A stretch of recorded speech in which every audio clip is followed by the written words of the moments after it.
give it a swing outdoors with Smith. Now, as you can see by some of my latest uploads, I've been out and about. Various things, anything from bird watching to exploring castle ruins, you name it. It's all outdoors, and that's the definition. Well, what I've got here today, I'm going to show you the contents of my, let's call it a bushcraft backpack.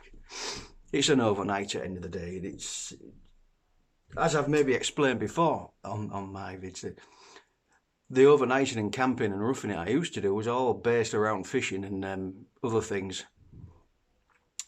There's always some sort of purpose. So I've collected odds and sods over the years. Like I say, I don't exactly call myself a bushcrafter. I'm not into it that much. I mean, I'm never going to sit and carve a spoon, I can tell you that. No way. No, life's too short. But there are certain aspects I really like about it. And there's, and there's, as I've said before, there's some clever guys out there and girls as well. Girls as well, yes, no sexism here. But so I just thought, well, I'd share with you what I've got in my old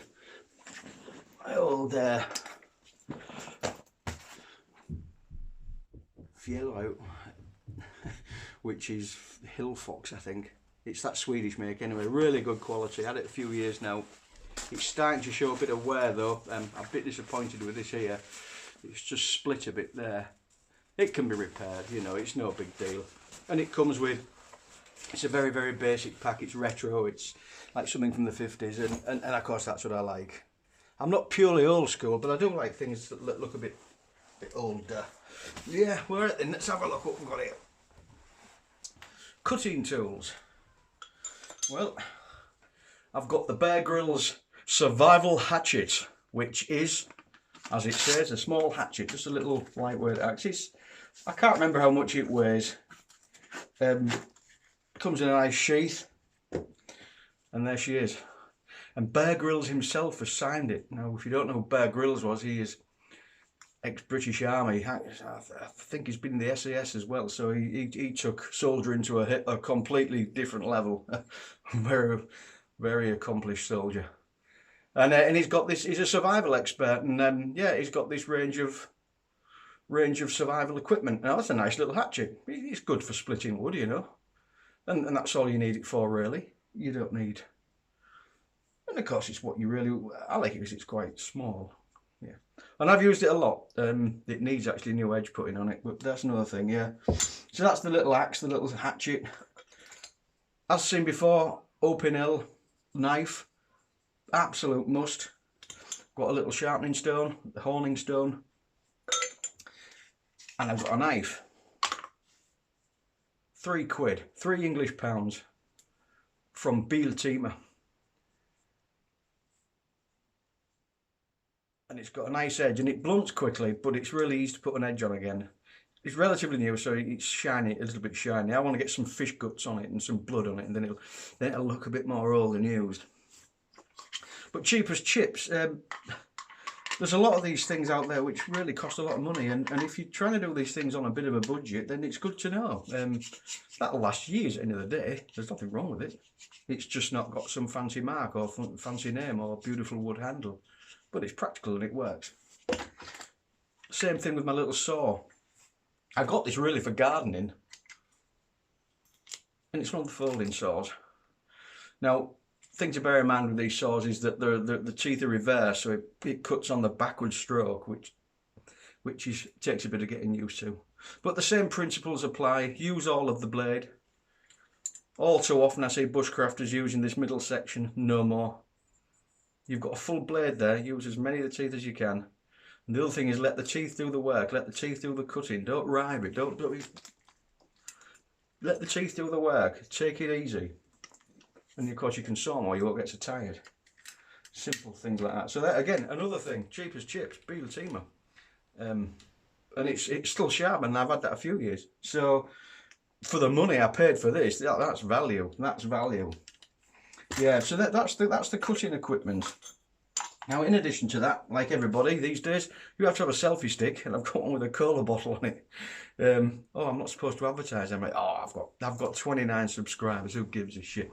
So yeah. So that's the old selfie stick, and there's a little pouch in the backpack for the selfie stick and the saw upright like that. So it's quite neat. a lot of talk about cordage these days. You need a few little bits of rope and cordage with you. I've got these nice bright yellow ones.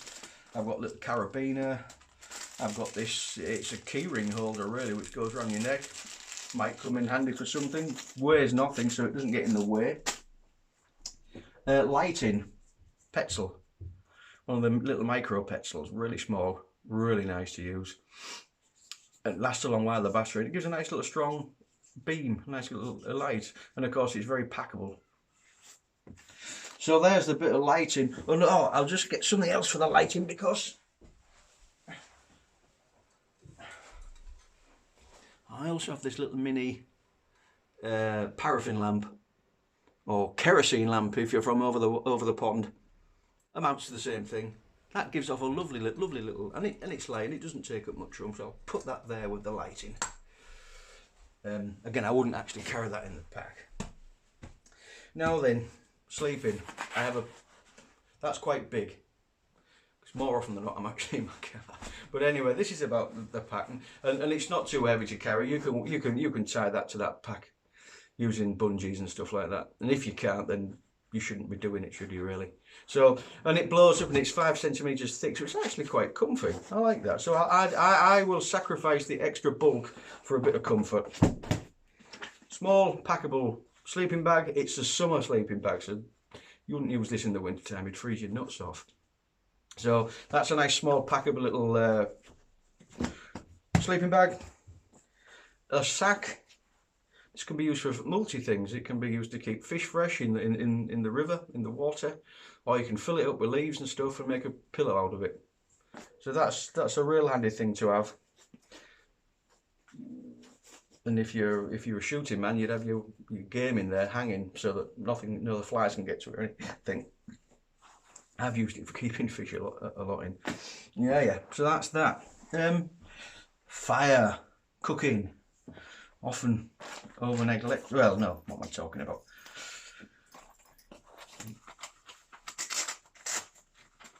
I bought that little Lynxer, which you saw in my last video, when I was with Benjamin at their summer house. It works well. It's a good little backup thing. They're fiddly and they take some. They're a bit like a toy in my opinion. You're good to play with. I wouldn't rely on it solely, as I said before. I'll be quite honest with you. I've got it. It's light. It doesn't take up much room, and it's just good fun to lark with. And if things are dry and you can get your kindling no problem, then yeah, why not use it? Cotton balls with Vaseline, great firelighters. I've got some fat wood just to scrape off again if I'm playing with my little fire, or just getting a fire going generally. And of course the old striking. No, not striking, it's a ferro rod, isn't it? I call it fire steel with a scraper. You can use your knife, of course, as you saw. Again, you all know all these things. You've all got your own packs and you've all got your own way of doing stuff. And so I'm not trying to preach to the converted. I'm just sharing my stuff with you. I also have this, a magnifying glass, same size as a credit card, and it's flexible. So if you really wanted, you can not just look at insects on the riverbank and try and match the hatch if you're fly fishing. Oh yes, it's a nymph. You can also use it to start a fire if you wanted. Compass. Always have a compass. You never know. A big fog comes down, get lost up on the moors or something. So compass there. Let's have a look now. Wash kits, often overlooked. And they are overlooked. I've seen a lot of, I'm wondering if bushcrafters generally don't really care much about personal hygiene. There's not much talk about wash kits. However, so I've got one. I've got the towel, micro towel. I've got wet wipes.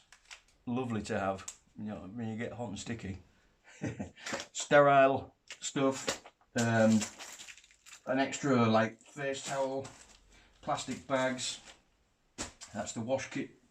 And I also do take, but I don't have it down here, I always take toilet paper. You never know. And it's good fun when your kid's wiping your ass with a leaf, but no way, not anymore.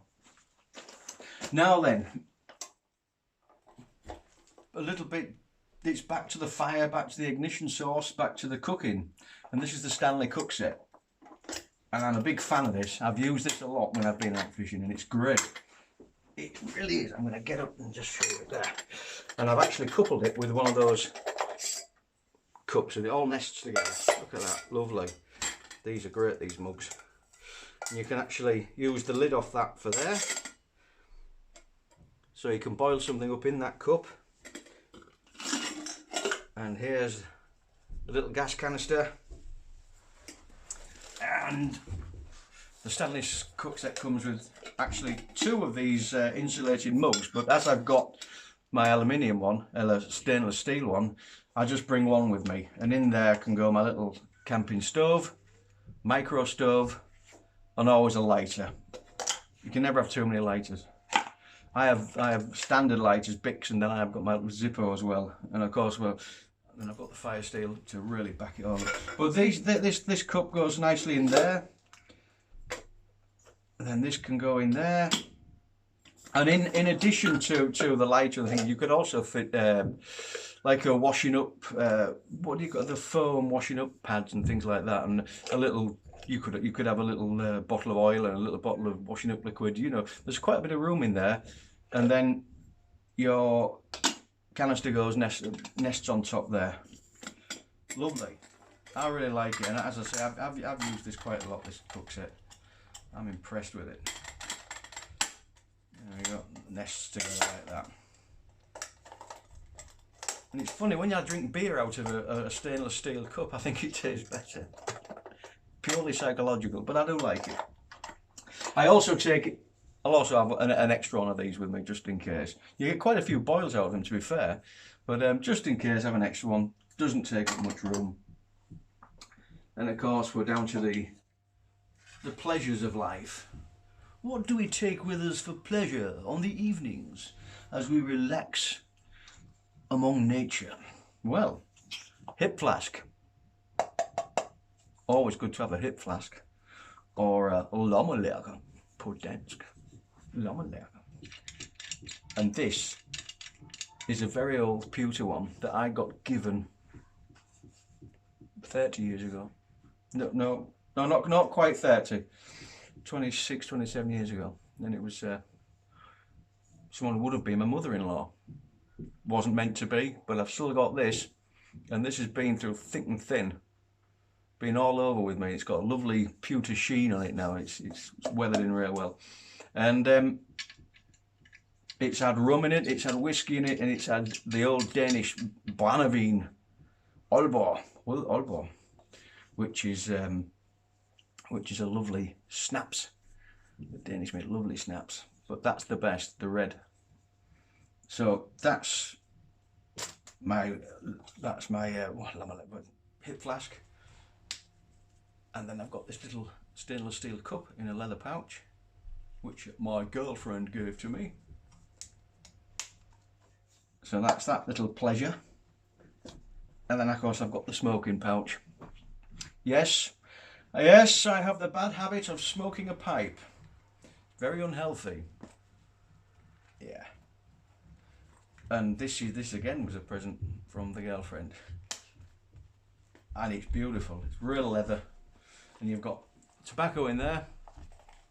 You also have a pouch for your lighter and your bits and bobs, the Zippo wicks and the Zippo flints.